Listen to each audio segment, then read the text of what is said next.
Hello students, मैं PN sir आप सभी का easy maths with PN sir इस यूट्यूब चैनल पे स्वागत करता हूँ। हमने इससे पहले वेक्टर चैप्टर में एक्सरसाइज 5.1 में क्वेश्चन नंबर 1 से क्वेश्चन नंबर 10 तक हमने सभी क्वेश्चन बहुत अच्छी तरह से प्रिपेयर किए। उससे पहले हमने थ्योरेटिकल पार्ट जो है वो भी सीखा है। उन सभी के वीडियो लेक्चर अगर आपने नहीं देखे होंगे तो इसी वीडियो के डिस्क्रिप्शन में मैंने लिंक दे रखा है, आप उसे ज़रूर देखिए। मुझे आप इंस्टाग्राम पे भी फॉलो कर सकते हैं, उसका भी लिंक मैंने वहाँ पे दिया है। टेलीग्राम जो ग्रुप है मेरा, उसे आप ज़रूर ज्वाइन कीजिए, क्योंकि हमारा जो भी डाउट डिस्कशन रहेगा, क्वेश्चन पेपर रहेंगे, प्रिंटेड नोट्स रहेंगे या फिर हैंड रिटन नोट्स रहेंगे, वो सभी मैं आपको मेरा जो टेलीग्राम ग्रुप है उस ग्रुप पे मैं आपको अवेलेबल कर दूंगा। ठीक है, ये सब बातें हम वहाँ पे हैंडल करेंगे। अगर आप इस चैनल पे नए हो तो इस चैनल को सब्सक्राइब कीजिए। आपके जो भी फ्रेंड्स पूरे महाराष्ट्र में class 9th 10th 11th 12th इन क्लासेस में पढ़ते होंगे तो उन सभी को मैथमेटिक्स इस सब्जेक्ट के लिए इस चैनल को सब्सक्राइब करने के लिए कहिए। आपके जो भी फ्रेंड्स हैं, जो भी आपके रिलेटिव्स हैं, जो स्टूडेंट्स MST CET JEE का प्रिपरेशन कर रहे हैं, उन स्टूडेंट्स को भी इस चैनल को सब्सक्राइब करने के लिए कहिए। चलिए आज हम एक्सरसाइज 5.1 में क्वेश्चन नंबर 11 से स्टार्ट करते हैं। यहाँ पे हमें पॉइंट्स दिए गए और इन पॉइंट्स को कोलिनियर हमें प्रूव करना है। देखिए स्टूडेंट्स, हमने एक प्रॉपर्टी सीखी है।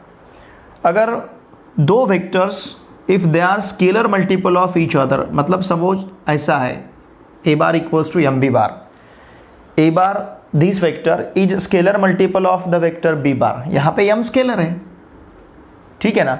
तो a बार अगर b बार का स्केलर मल्टीपल रहता है तो वहाँ पे दो पॉसिबिलिटीज़ है। एक तो a बार b बार को पैरेलल रहेगा या फिर a bar and b bar are collinear. ये दो पॉसिबिलिटीज़ है, ठीक है ना। क्या होगा, या तो a बार b बार को पैरेलल रहेगा या फिर a bar b bar collinear रह सकते हैं। लेकिन ये दोनों भी बातें सेटिस्फाई होने के लिए ये नेसेसरी है कि a बार ये b बार का स्केलर मल्टीपल होना चाहिए। अब देखिए यहाँ पे हमें इन पॉइंट्स को कोलिनियर शो करने के लिए बताया है, प्रूव करने के लिए बताया है, ठीक है ना। देखिए सपोज हमने क्या किया, ए बी, ये दोनों पॉइंट से हमने ए बी बार वेक्टर यहाँ पे फॉर्म किया और बी सी, ये दोनों पॉइंट से हमने B C bar vector form किया। और अगर हम ये बता पाए कि this A bar is the scalar multiple of B bar, B C bar, this vector A B bar is the scalar multiple of B C bar, जैसे यहाँ पे A bar is scalar multiple of B bar, उस तरह से ए B बार अगर हम B C बार का scalar multiple show कर पाए तो इसका मतलब A B bar B C bar they are either parallel और कोलिनियर। तो ये वेक्टर्स तो डेफिनेटली पैरेलल हो जाएंगे। लेकिन इन दोनों में हमें एक पॉइंट कॉमन दिखता है, कौन सा है, बी। पैरेलल हो जाएंगे मतलब यहाँ पे ए बी बार रहेगा, सपोज यहाँ पे बी सी बार रहेगा, ठीक है ना, A B bar parallel to B C bar. लेकिन इन दोनों में अगर एक पॉइंट कॉमन हमें दिखता है बी, तो इसका मतलब क्या, ये पैरेलल नहीं रहेंगे, ये क्या हो जाएंगे, कोलिनियर हो जाएंगे। समझ रहे ना। मतलब इस प्रॉब्लम को सॉल्व करने का हमारा थीम क्या रहेगा, हम A B bar vector find करेंगे, B C bar vector find करेंगे और A B bar is the scalar multiple of B C bar, ऐसा यहाँ पे हम शो करेंगे। फिर हम वहाँ पे कह पाएंगे कि A B bar is parallel to B C bar. लेकिन उन दोनों में एक पॉइंट भी कॉमन है, तो वो सिर्फ पैरेलल नहीं रह सकते, वो कैसे हो जाएंगे, कोलिनियर। और अगर ये दो वेक्टर कोलिनियर हम दिखा पाए तो इसका मतलब ये दो वेक्टर जिन तीन पॉइंट से तैयार हुए हैं, ये दो वेक्टर्स, तो वो तीनों पॉइंट भी कोलिनियर हो जाएंगे और इससे इस प्रकार से हम इसे प्रूव कर पाएंगे, ठीक है। सिमिलरली सेकंड प्रॉब्लम में भी हम क्या करेंगे, पी क्यू बार फाइंड करेंगे, क्यू आर बार फाइंड करेंगे। जैसे यहाँ पे ए B bar B C bar, तो पी क्यू बार फाइंड करेंगे, क्यू आर बार फाइंड करेंगे और हम प्रूव करेंगे P Q bar is the scalar multiple of Q R bar. अगर P Q bar Q R bar एक दूसरे के स्केलर मल्टीपल है या फिर P Q bar Q R bar का स्केलर मल्टीपल होता है तो P Q bar is parallel to Q R bar. लेकिन ये दोनों में पॉइंट क्यू कॉमन है, तो सिर्फ वो पैरेलल नहीं रह सकते, वो क्या हो जाएंगे, कोलिनियर। अगर ये दो वेक्टर्स कोलिनियर होते हैं तो ये दो वेक्टर्स जिन तीन पॉइंट से तैयार हुए हैं, कौन से तीन पॉइंट्स, पी क्यू आर, अगर ये कोलिनियर है तो तीनों पॉइंट भी कोलिनियर रहेंगे। तो इस प्रकार से हम प्रॉब्लम फर्स्ट और प्रॉब्लम सेकंड यहाँ पे सॉल्व करेंगे, ठीक है। चलिए स्टार्ट करते हैं प्रॉब्लम नंबर फर्स्ट से।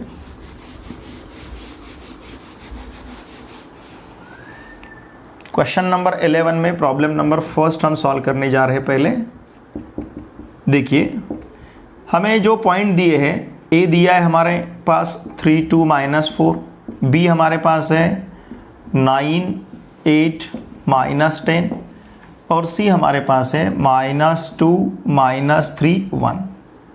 हम यहाँ पे कंसिडर करेंगे, देखिए, let A bar B bar C bar be the PVS मतलब पोजीशन वेक्टर्स ऑफ पॉइंट्स। कौन कौन से points? Capital A comma capital B comma capital C respectively. ठीक है, तो देखिए यहाँ पे हमें ए बार मिलेगा जो रहेगा 3i cap plus 2j cap minus 4k cap. इसके बाद बी बार आप कंसिडर कर पाएंगे, क्या होगा 9i cap plus 8j cap minus 10k cap. इसके बाद हमारे पास सी बार रहेगा -2i cap minus 3j cap plus k cap. इस तरह से हमने vector A bar B bar C बार यहाँ कंसिडर किया है। अब हम फाइंड करेंगे ए बी बार। तो ए बी बार हमारे पास रहेगा बी बार माइनस ए बार। ठीक है ना। अब देखिए, बी बार से ए बार को माइनस करना है, तो ये 9i कैप से अगर 3i कैप हम माइनस करते हैं तो ये मिलेगा हमें 6i कैप। 8j कैप से 2j कैप अगर माइनस करते हैं तो ये मिलेगा हमें 6j कैप। -10 और ये माइनस माइनस प्लस होगा, -10 प्लस 4 ये हो जाएगा -6k कैप। ठीक है। अब देखिए, हम इस ए बी बार को, हमें यहाँ पे 6 कॉमन दिखता है, तो 6 अगर हमने बाहर लिया तो ब्रैकेट में हमारे पास बचेगा आई बार प्लस आई cap plus J cap minus K cap. इस तरह से हमें ए बी बार मिला है। अब हम फाइंड करेंगे बी सी बार। तो बी सी बार क्या रहेगा हमारा, सी बार माइनस बी बार। तो इस वेक्टर से इस वेक्टर को माइनस करना है, -2 -9 it will be -11 I cap, -3 -8 -11 J cap. यहाँ पे प्लस के है, ये माइनस माइनस प्लस हो जाएगा, प्लस के प्लस 11 के ये हो जाएगा प्लस कितना 11 के कैप। अब देखिए हम क्या कर सकते हैं, सपोज हमने इस वेक्टर से कितना बाहर लिया, सपोज यहाँ से हमने बाहर लिया है -11, तो ब्रैकेट में हमारे पास क्या बचेगा, आई cap plus J cap minus K cap. 11 तो हमने बाहर लिया है, माइनस के कैप। समझ रहे ना। अब B C bar equals to -11 I cap plus J cap minus K cap मिला है। सपोज इस -11 को अगर हमने इधर ट्रांसफर किया, ठीक है, तो क्या मिलेगा फिर हमें, बी सी, देखिए ये -11 हम इधर ट्रांसफर कर रहे हैं, तो हमारे पास ये -11 इधर मल्टीप्लिकेशन में है, इधर गया तो ये डिवीजन में जाएगा, तो यहाँ पे मिलेगा हमें -1/11 B C bar equals to I cap plus J cap minus K cap, I cap plus J cap minus K cap. तो हम यहाँ पे अब ऐसा लिखेंगे, put I cap plus J cap minus K cap equals to -BC/11 in first. अगर हमने इसको फर्स्ट कहा तो ठीक है, इसे हम फर्स्ट कहेंगे। और आई cap plus J cap minus K cap का वैल्यू हम यहाँ पे सब्स्टिट्यूट करेंगे -BC/11। देयरफॉर हमारे पास रहेगा A B bar equals to 6 into -BC/11। ठीक है, तो यहाँ मिलेगा हमें therefore A B bar equals to -6/11 BC bar. ठीक है, इसका मतलब क्या, देयरफॉर ये क्या हुआ, A B bar is scalar multiple of BC bar. बराबर है, क्योंकि यहाँ पे देखिए -6/11 ये तो स्केलर हो गया, तो A B bar B C बार का स्केलर मल्टीपल हुआ।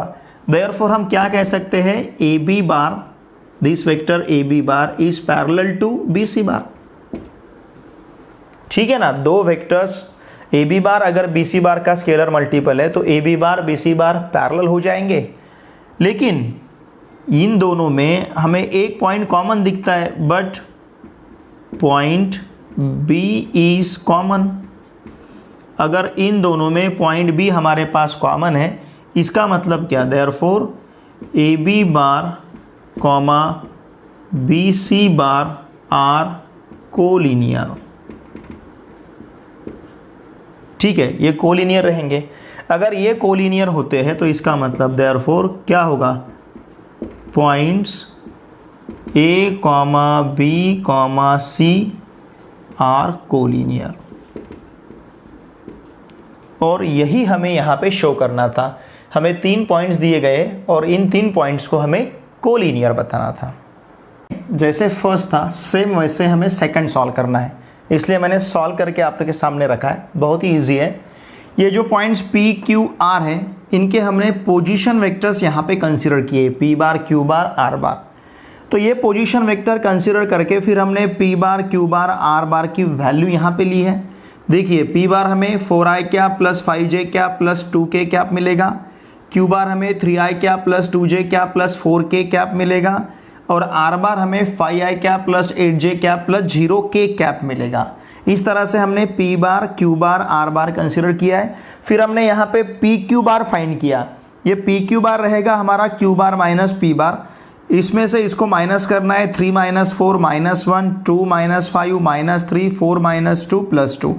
यहाँ से हमने क्या किया, माइनस साइन बाहर लिया, तो ब्रैकेट में हमारे पास बचा है i cap plus 3j cap minus 2k cap.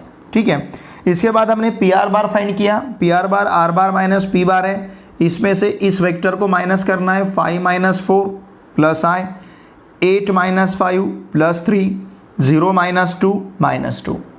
मतलब पी आर बार मिला हमें i cap plus 3j cap minus 2k cap. ध्यान दीजिए, अगर ये पी आर बार हमने इक्वेशन फर्स्ट में सब्स्टिट्यूट किया, मतलब ये जो ब्रैकेट है i cap plus 3j cap minus 2k cap, instead of this इसकी जगह हमने क्या लिखा, देखिए पी आर बार यहाँ पे लिखा, तो P Q bar equals to क्या मिलेगा हमें, P Q bar equals to कितना मिलेगा, minus P R bar. P Q bar equals to minus P R bar, मतलब ये -1 इंटू पी आर बार है। देखिए ये कैसे है, -1 इंटू पी आर बार, ऐसे है। ठीक है ना, तो इसका मतलब this P Q bar is the scalar multiple of P R bar. P Q bar P R bar का स्केलर मल्टीपल है। देखिए अगर पी क्यू बार पी आर बार का स्केलर मल्टीपल है तो दोनों वेक्टर पैरेलल हो गए।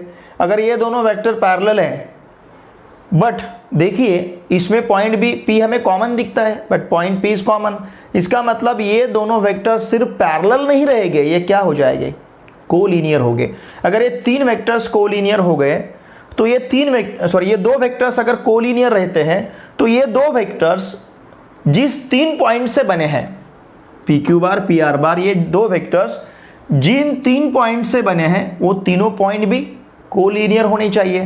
तो इसलिए हमने यहाँ पे कहा therefore points P Q R are collinear. ठीक है, देखिए ये क्वेश्चन आपको मतलब फर्स्ट या सेकंड ऐसा क्वेश्चन अगर आपको पूछा जाएगा, एक ही क्वेश्चन, जैसे show that the following points are collinear, और ये क्वेश्चन आपको दिया जाएगा, या फिर show that the following points are collinear, ये क्वेश्चन आपको दिया जाएगा। तो इसमें से कोई भी एक क्वेश्चन अगर आपको पूछा जाएगा तो इसका वेटेज एग्जामिनेशन में, स्टेट बोर्ड एग्जामिनेशन में इसका वेटेज 3 मार्क्स का रहेगा। क्वेश्चन नंबर 12 देखिए, इफ द वेक्टर्स, ये 2 vector are collinear then find the value of Q. हमें ये फर्स्ट और ये सेकंड, ये 2 वेक्टर्स कोलिनियर दिए गए हैं, ऐसा है तो हमें अननोन क्यू का वैल्यू यहाँ पे फाइंड करना है। ठीक है, अब देखिए इस फर्स्ट वेक्टर को हमने ए बार कहा, इस वेक्टर का सपोज हमने बी बार कहा, तो इसका मतलब हमें ए बार बी बार कोलिनियर दिए गए हैं। ये दोनों वेक्टर्स कोलिनियर है, मतलब A bar B bar collinear है। हमें पता है वेक्टर्स अगर कोलिनियर रहते हैं तो they are scalar multiple of each other.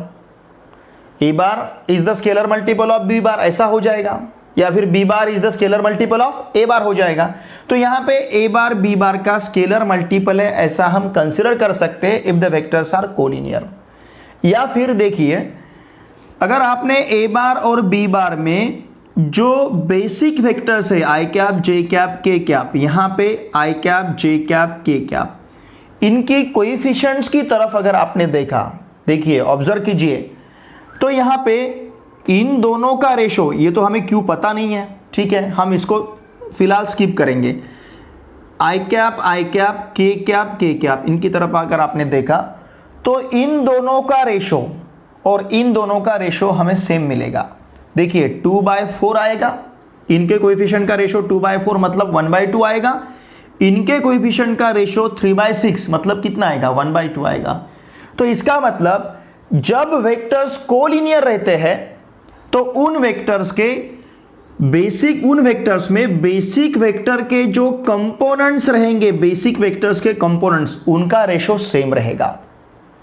तो यही थीम हम यहां पे यूज कर सकते हैं।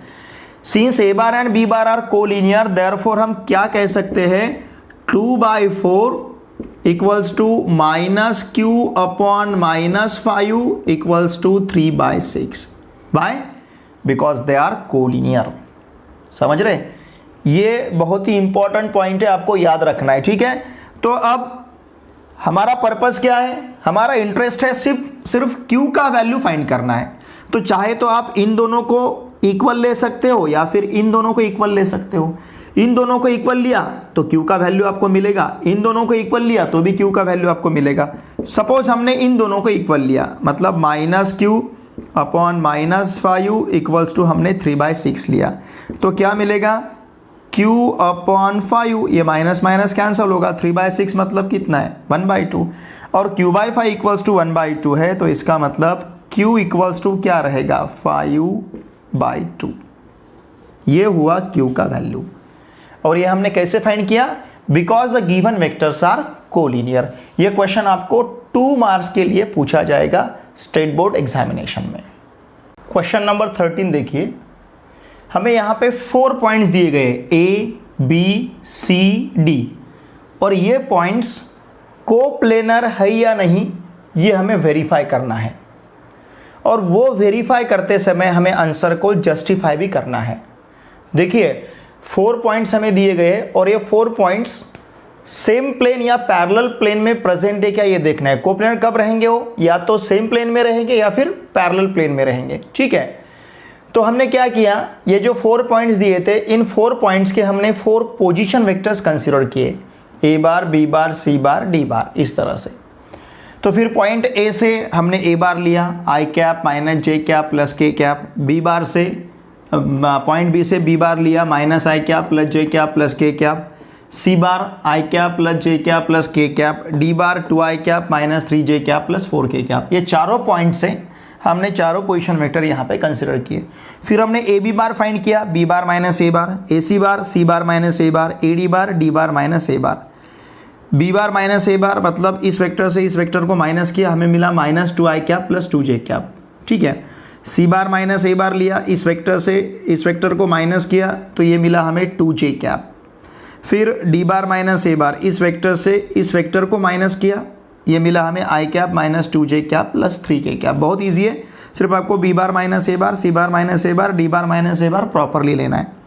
अब देखिए हमने थ्योरेटिकल पार्ट में देखा है पॉइंट्स जो है ये कोप्लेनर कब रहेंगे, इन चारों पॉइंट से ए बी सी डी, इन चारों पॉइंट से अगर हम 3 वेक्टर्स तैयार करते इस प्रकार के ए B bar, A C bar, A D बार, इस प्रकार के हमने 3 वेक्टर्स यहाँ पे तैयार किए हैं। 1 2 3 4 4 पॉइंट लेके हमने 3 वेक्टर्स यहाँ पे तैयार किए हैं। तो इसमें से कोई भी एक वेक्टर अगर हम इस तरह से लिख पाते हैं, इसे कहते हैं हम लीनियर कॉम्बिनेशन, मतलब A bar can be express as the combination of A C bar and A D bar. हमने ए बी बार लिया, आप ए सी बार इक्वल्स टू इन दोनों का कॉम्बिनेशन ले सकते हो, या फिर A D bar equals to इन दोनों का कॉम्बिनेशन ले सकते हो, ठीक है। तो हमने यहाँ पे कंसिडर किया A B bar is the combination of A C bar and A D bar. तो यहाँ पे इफ ABCD आर कोप्लेनर, अगर ABCD कोप्लेनर होते हैं, सच में अगर वो कोप्लेनर रहते हैं, तो यहाँ पे हमारे पास स्केलर x और y इस तरह से रहेंगे कि हम AB bar equals to x AC bar plus y AD bar लिख पाएंगे। मतलब इस तरह से कंसीडर करके AB bar equals to x AC bar plus y AD bar, इस तरह से कंसीडर किए बाद अगर x और y के वैल्यूज को एग्जिस्टेंस रहता है, x और y के वैल्यू अस्तित्व में है, मतलब हमें x और y के वैल्यू मिलते हैं कि हम a bar equals to x AC bar plus y AD bar लिख पाएंगे, तो हम ऐसा कह सकते हैं कि यहाँ के जो 4 पॉइंट्स है, दिस 4 पॉइंट्स आर कोप्लेनर। समझ रहे हैं ना आप? मतलब किसी एक वेक्टर को आप रिमेनिंग 2 वेक्टर्स के लीनियर कॉम्बिनेशन के फॉर्म में, मतलब AB बार को AC बार AD बार में, या फिर AC बार को AB बार AD बार में, या फिर AD बार को AC बार AB बार के फॉर्म में अगर आप एक्सप्रेस कर सकते हो इस तरह से, तो यहाँ पे x और y अगर एग्जिस्ट होते हैं, उनके वैल्यू को अगर अस्तित्व रहता है, तो इसका मतलब AB bar can be express as the linear combination of AC bar and AD bar, अगर x और y यहाँ पे एग्जिस्ट होते हैं तो फिर ये 4 पॉइंट्स कोप्लेनर हो जाएंगे। तो हमने इस तरह से कंसिडर किया AB bar equals to x AC bar plus y AD बार।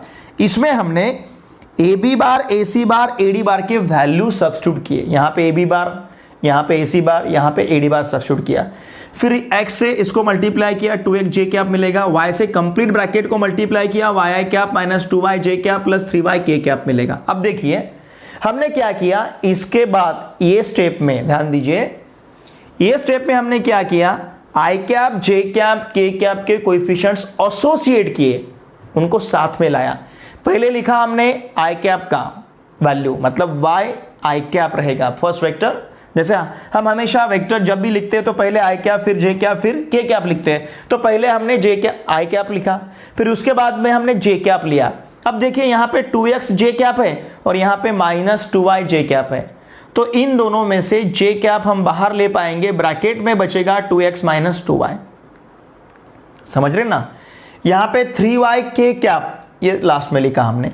अब ये दो वेक्टर्स इक्वल है, इस वेक्टर के इक्वल ये वेक्टर है, तो इसका मतलब उनके कोएफिशिएंट्स भी इक्वल होने चाहिए। बाय इक्वालिटी ऑफ वेक्टर्स यहाँ का i कैप का और यहाँ का i कैप का कोएफिशिएंट सेम रहना चाहिए। यहाँ पे y है, यहाँ पे -2 है, तो y इक्वल्स टू हमें -2 मिला।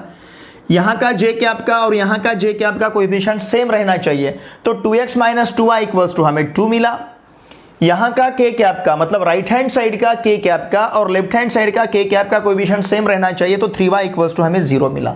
अब देखिए यहाँ पे y इक्वल्स टू -2 मिलता है और यहाँ पे 3y इक्वल्स टू 0, मतलब y इक्वल्स टू 0 मिलता है। ठीक है, यहाँ पे y का वैल्यू -2 मिला और इस इक्वेशन से y का वैल्यू 0 मिला। साइमल्टेनियसली एक ही वेरिएबल का वैल्यू दो तरह से पॉसिबल नहीं है, क्योंकि x और y यूनिक रहेंगे। ठीक है ना? तो यहाँ पे हमें y 0 मिला, यहाँ पे हमें -2 मिला, ये पॉसिबल नहीं है। y इक्वल्स टू -2, ठीक है ना? y इक्वल्स टू -2 और y equals to 0 at a time, दोनों वैल्यू यहाँ पे पॉसिबल नहीं है। It is not possible y equals simultaneously at a time y equals to -2 और y इक्वल्स टू 0, ये पॉसिबल नहीं है। ठीक है, तो ये वैल्यूज पॉसिबल नहीं है, मीन्स इसका मतलब y does not exist, y को अस्तित्व ही नहीं है। इस प्रकार का y अस्तित्व में ही नहीं है। अगर y को अस्तित्व नहीं है, if y does not exist, तो x भी एग्जिस्ट नहीं होगा।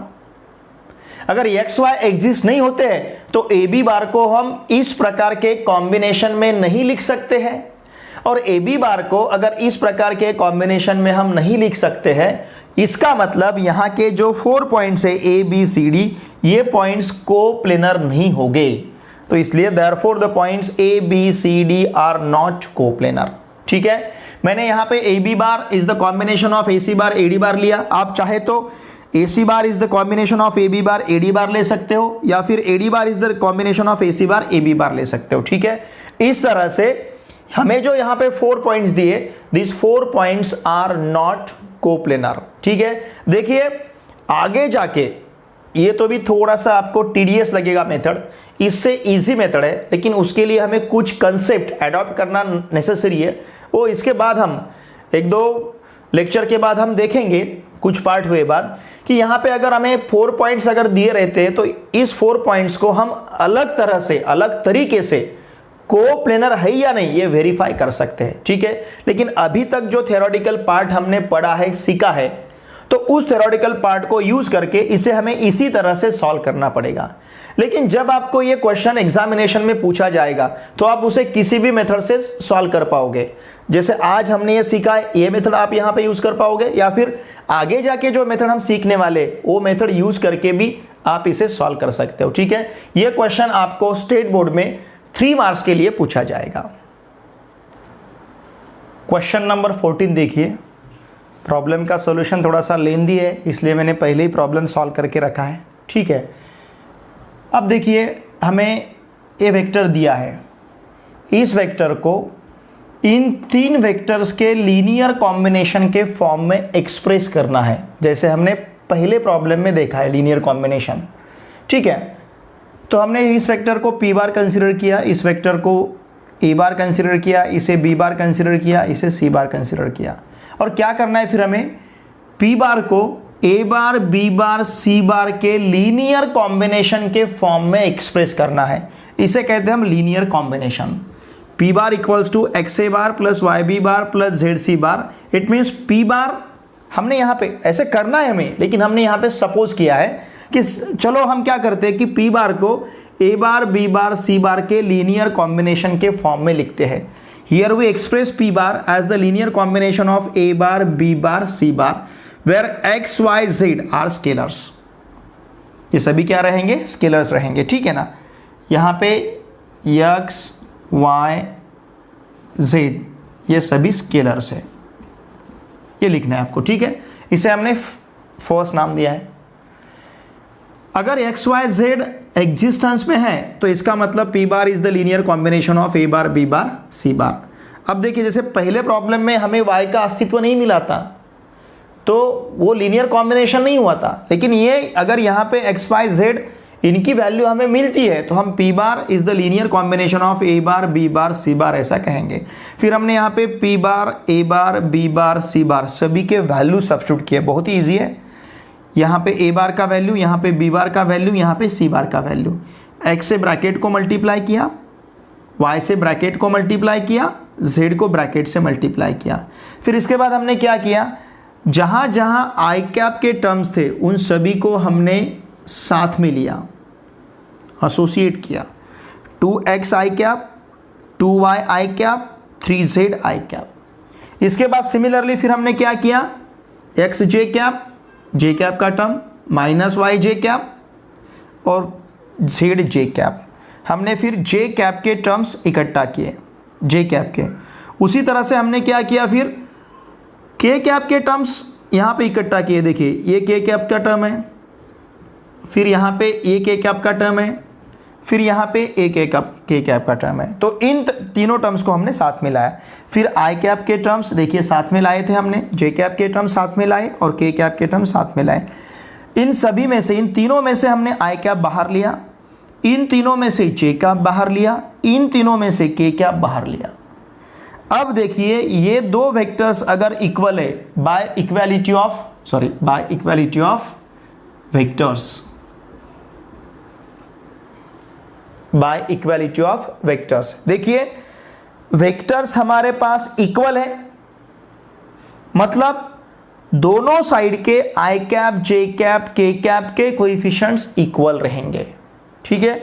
तो इधर का आई कैप का कोएफिशिएंट और इधर का लेफ्ट हैंड साइड का आई कैप का कोएफिशिएंट हमने इक्वल लिया। राइट हैंड साइड के जे कैप का कोएफिशिएंट, लेफ्ट हैंड साइड के जे कैप का कोएफिशिएंट हमने इक्वल लिया। राइट हैंड साइड के के कैप का कोएफिशिएंट, लेफ्ट हैंड साइड के कैप का कोएफिशिएंट हमने इक्वल लिया। तो इस तरह से हमें 3 इक्वेशंस मिले, सेकंड, थर्ड, फोर्थ, ठीक है। अब 3 इक्वेशन को सॉल्व करके हमें एक्स वाई जेड की वैल्यू फाइंड करनी है। तो हमने इसे सॉल्व करने के लिए क्रैमर्स रूल यूज किया, जो आपको पता है, ठीक है। डिटर्मिनेंट डी, ये कैसे लेते हैं हम, तीनों इक्वेशन में एक्स वाई जेड के कोएफिशिएंट्स ये यहाँ पे लिखे, इसको सॉल्व करके इसका आंसर हमें -9 मिला। फिर हमने dx लिया, dx कैसा लेंगे, डिटर्मिनेंट d में ये जो x के कोएफिशिएंट का कॉलम है इसको हमने कांस्टेंट टर्म से रिप्लेस किया, बाकी दोनों कॉलम हमने एज इट इज लिखे डिटर्मिनेंट डी के। इसको सॉल्व किया, हमें -18 आंसर मिला। इसके बाद dy हमने इसी से लिया, डी से। कैसे लिया? x और z का कोएफिशिएंट हमने सेम, x और z के कोएफिशिएंट का कॉलम हमने सेम रखा, सिर्फ y के कोएफिशिएंट का जो कॉलम था, y के कोएफिशिएंट का कॉलम वो हमने कांस्टेंट टर्म से रिप्लेस किया। देखिए इसी से हमने इसको लिया है। इसको सॉल्व किया तो मिला हमें आंसर -18। फिर हमने dz लिया। इसको किस तरह से लिया? डिटर्मिनेंट d में जो z का कॉलम था हमारा, वो z का कॉलम हमने कांस्टेंट टर्म से रिप्लेस किया, x और y का कॉलम हमने एज इट इज रखा। इसका आंसर हमें 27 मिला। तो इस तरह से हमने determinant d, dx, dy, dz find किए। अब देखिए क्रैमर्स रूल यूज करके x इक्वल्स टू हम dx अपॉन d लिख पाएंगे, मतलब -18 अपॉन -9, इसका आंसर 2 मिलेगा। y equals to dy upon d, -18 upon -9, इसका आंसर भी 2 मिलेगा। z equals to dz upon d, मतलब 27 अपॉन -9, इसका आंसर हमें -3 मिलेगा। तो हमारे पास x का वैल्यू 2 है, y का वैल्यू 2 है, z का वैल्यू -3 है, मतलब x, y, z के वैल्यू एग्जिस्ट होते हैं, उन वैल्यूज को अस्तित्व है। अगर ये मीनिंगलेस क्वांटिटी आ जाती x और y, x, y, z के वैल्यूज, तो इसका मतलब x, y, z, जैसे प्रॉब्लम नंबर इसके पहले 13 में हमने क्या देखा है, y का साइमल्टेनियसली वैल्यू हमें अलग अलग मिल रहा था, लेकिन यहाँ पे ऐसा नहीं है। यहाँ पे तीनों के वैल्यू हमें मिले हैं और ये तीनों के वैल्यू को अस्तित्व है। तो इसका मतलब अब ये जो हमारे पास x, y, z के वैल्यूज आए हैं, ये वैल्यूज हमने सब्स्टिट्यूट किए हैं फर्स्ट में। तो p बार को हम लिख पाए 2a bar plus 2b bar minus 3c bar. It means this p bar is linear combination of a bar, b bar, c bar. It means this vector is the linear combination of the vectors, ये first, ये second और ये third. इस तरह से ये problem आपको यहाँ पे सॉल्व करना है। देखिए ये प्रॉब्लम स्टेट बोर्ड में 4 मार्क्स के लिए आएगा। इसका क्वेश्चन, इस प्रॉब्लम का आंसर थोड़ा सा लेंदी था। अगर मैं यहाँ पे उसे सॉल्व कर लेता साइमल्टेनियस, मतलब मैंने सॉल्व करके क्यों रखा है, क्योंकि फिर इतना एडजस्ट नहीं हो पाता, इसलिए मैंने सॉल्व करके रखा है। वैसे सॉल्यूशन बहुत ही ईजी है, ज़्यादा कुछ नया कंसेप्ट हमने यहाँ पे यूज़ नहीं किया है। सिर्फ p bar equals to x a bar plus y b bar plus z c bar रखा, x लिखा, x y z के वैल्यूज रखे, p bar a bar b bar c bar के वैल्यूज सब्स्टिट्यूट किए। फिर इसको लिख के हमने क्रैमर्स रूल यूज़ करके x y z के वैल्यूज फाइंड आउट किए। आए x y z के जो भी हमें वैल्यूज मिले थे x y z के, उन सभी वैल्यूज को हमने इक्वेशन फर्स्ट में सब्स्टिट्यूट किया। सोल्यूशन थोड़ा सा लेंदी है, लेकिन मेथड हार्ड नहीं है, ठीक है ना, समझने के लिए बहुत ही ईजी प्रॉब्लम है। अब यहाँ पे हमारा एक्सरसाइज 5.1 कंप्लीट होता है, ठीक है। देखिए एक्सरसाइज 5.1 का ये लास्ट प्रॉब्लम 14 नंबर का प्रॉब्लम यहाँ पे हमारा कंप्लीट हुआ है। अब हम देखिए इसमें कुछ भी आपको अगर दिक्कत आती है तो वीडियो के कमेंट में आप मुझे लिख के ज़रूर बताइए, मैं उसका सलूशन देने का प्रयास करूँगा। और फिर से मैं आपको कहूँगा कि आपने अगर इस चैनल को सब्सक्राइब नहीं किया होगा तो चैनल को सब्सक्राइब कीजिए। आपके जो भी फ्रेंड्स पूरे महाराष्ट्र में 9th, 10th, 11th, 12th चारों क्लासेस, 9th, 10th, 11th और 12th, ये चारों क्लासेस में आपके फ्रेंड्स या फिर रिलेटिव्स अगर कोई इन क्लासेस में पढ़ता है पूरे महाराष्ट्र में, जो स्टेट बोर्ड का प्रिपरेशन कर रहा है, उन सभी को इस चैनल को सब्सक्राइब करने के लिए कहिए, ठीक है, मैथमेटिक्स या सब्जेक्ट के लिए, क्योंकि हम अब चारों क्लासेस का प्रिपरेशन कर रहे हैं इस चैनल पे। हमारा class 9th, 10th, 11th, 12th, साथ में MST, CET और JEE, इन सभी क्लासेस का हम देखिए 9 से लेके 12 तक चारों क्लासेस का मैथमेटिक्स का प्रिपरेशन हम इस चैनल पे कर रहे हैं। तो फिर जो भी आपके फ्रेंड्स हो गए या फिर रिलेटिव्स हो गए, उनको ये चैनल सब्सक्राइब करने के लिए कहिए। और यहाँ अभी तक जो भी हमारा प्रिपरेशन हुआ है, हमने जो भी सीखा है, उन सभी वीडियो लेक्चर का प्लेलिस्ट, चैप्टर वाइज प्लेलिस्ट हमारे चैनल पे है, आप उसे भी देख लीजिए। अगर इससे पहले आपने ट्रिग्नोमेट्रिक फंक्शन या फिर मैट्रिसेस, मैथमेटिकल लॉजिक या फिर पेपर सेकंड में डिफरेंशिएशन हमारे 12th का, अगर आपने ये नहीं देखे हुए वीडियो लेक्चर, तो सभी का प्लेलिस्ट है, जाके आप सर्च कीजिए। और जो भी आपको प्रॉब्लम है, प्रॉब्लम आप मुझे पूछिए, ठीक है। Thanks for watching the video. चलो अब हम मिलते हैं नेक्स्ट एक्सरसाइज में।